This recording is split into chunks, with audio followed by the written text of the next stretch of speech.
once you walk the spiritual path, this question and this struggle of how much of spiritual process should I do and how much of whatever is called as life I should do.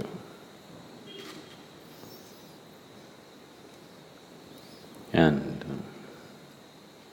for most people the struggle is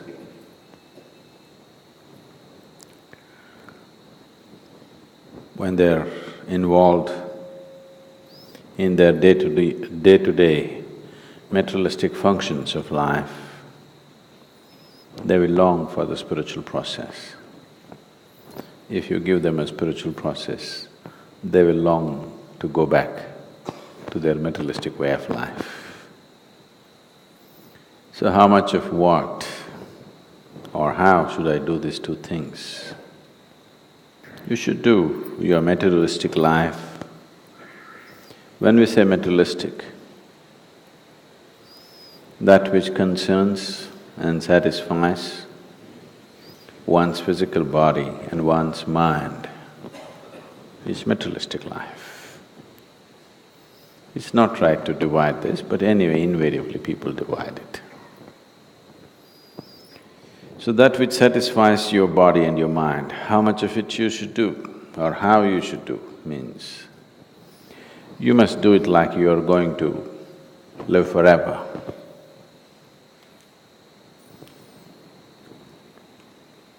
How much or how I should do my spiritual process, you must do it like today is your last day.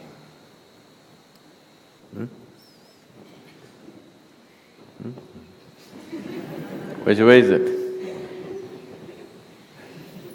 No.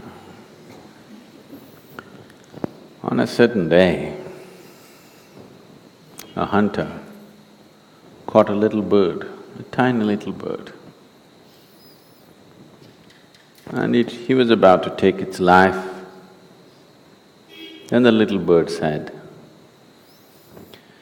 "You have caught and eaten many far bigger animals in your life, but it has not satisfied your hunger.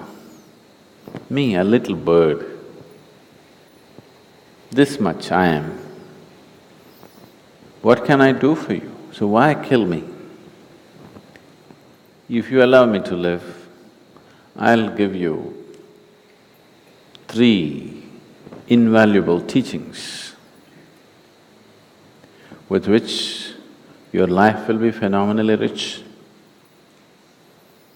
One teaching I will give you when I'm still in your hand. The second teaching I will give you when I sit upon the roof of your house. The third teaching I'll give you when I sit on top of that tree." Then the hunter thought about it, looked at this little bird. It doesn't even work as an appetizer, too small.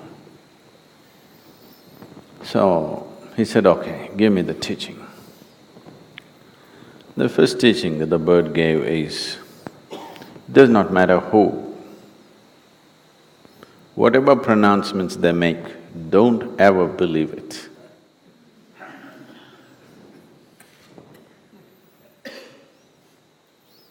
Took off from his hand, went and sat on top of the roof. And then he said, "You fool, you let me go. Do you know who I am? Within my belly, I have a diamond which weighs 5 ounces. Then the man started wailing about his misfortune. "Oh, such a huge diamond, I let it go. What a fool I am." Then the bird said, "You are definitely a fool. I already told you, never believe any pronouncements made by anybody. whoever they may be. See, I weigh just 2 ounces. How can I have a diamond 5 ounces in my belly, you fool? So the second teaching is, never look back and regret at anything that is past.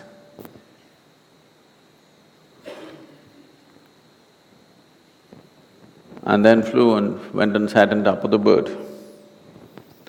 The men started screaming and wailing, "No, I missed the diamond, now you're telling me not to regret, you fooled me." And the bird went and sat there and waited. Then he recovered, okay, never regret for what has happened. Okay, tell me, what's the third teaching? The bird said, anyway, you did not listen to the first 2. What is the use of the third? Never waste your energies and wisdom upon those who don't listen. That's the third teaching, and flew away. Now, whatever I say,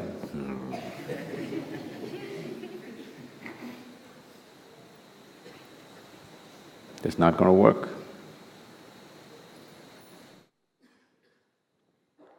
Now, your materialistic life, you must live it as if you're going to die today. Your spiritual life, you must do it that you are eternal, not the other way around. Don't say this to everything. No, Sadhguru, whatever you say, that's not true. If that is really true, that you have become like this, that there is no value for reason in your life, you have become a devotee and there is no value for reason, then all these teachings no good, don't bother, just… You know, when we were doing the wholeness program, the 90-day program, this is a place where we went about exploring and revealing various aspects of life which they had never thought was possible. As we went by, every time I ask a question and ask yes or no.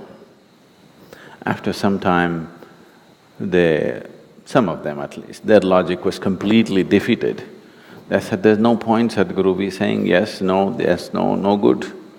We're yes and yes. When I came one day, they had written on a big board, Sadhguru, yes and yes.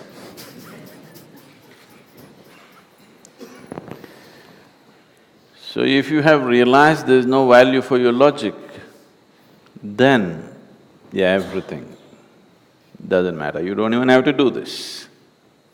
You don't even have to say yes. But when you still live by logic, whatever is said by whoever, you have to put it to the test of your logic. Because if you do not do that, your logic will not evolve.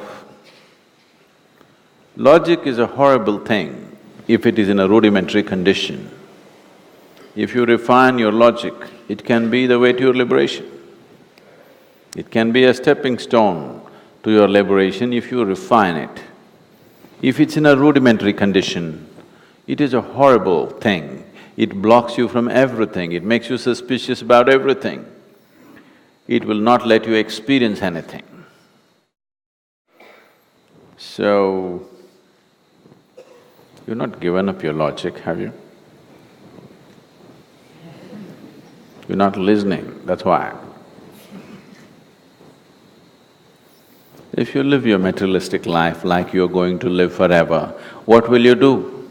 You will buy 1,673 pairs of shoes. I went to somebody's house in the United States and I was sitting in their house and then I needed to use the bathroom. So I went and opened a door thinking that is the bathroom.